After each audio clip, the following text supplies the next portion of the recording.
Amigos del Chimichimi TV, y nosotros siempre a la casa de los grandes talentos que están dando la hora en el folclore peruano.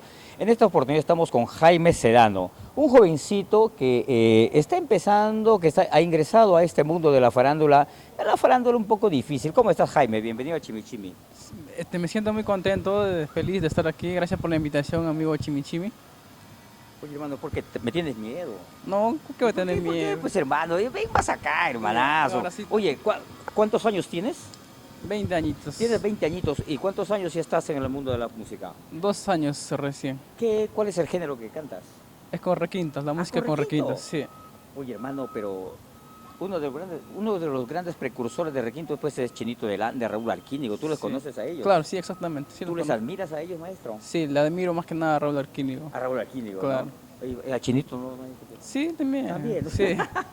Oye, ¿y cuántas producciones ya tienes durante todos estos años que estás en la música? 2 producciones recién. ¿Así? ¿Y cuál es? ¿Esta es tu última producción? Esta es la última producción. Bueno, acá está el nuevo triunfador de Huancavelica. Huancavelicano, se va mi amor. Hoy tú eres el compositor también o No, es otro compositor. recopilación de otros temas, Sí, ¿no? recopilaciones. Oye, maestro, ¿y quién te ha dicho que la música es tan bacán que tú puedes triunfar acá? No, desde chiquito siempre me ha gustado la música y por eso estoy en esto.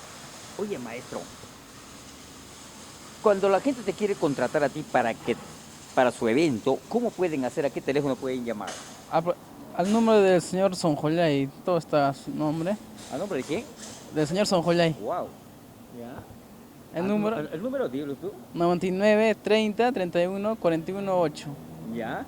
Así es que, pero de todas maneras, un consejo al señor Sonjoyay, por favor. Si le vas a manejar la carrera acá del señor Jaimito Sedano, pero hágalo con corazón, pues, maestro. Ahí no le estés metiendo, pues, cabeza, pues, ¿no? Hay que ser más sincero. Hoy mándale un saludo a tu amigo Sonjoyay, pues, maestro. Sonjoyay, te mando saludos. Gracias. Y trátame bien, dile. Y trátame bien. Bueno, muchísimas gracias a Jaime Sedano por concedernos esta entrevista. Gracias.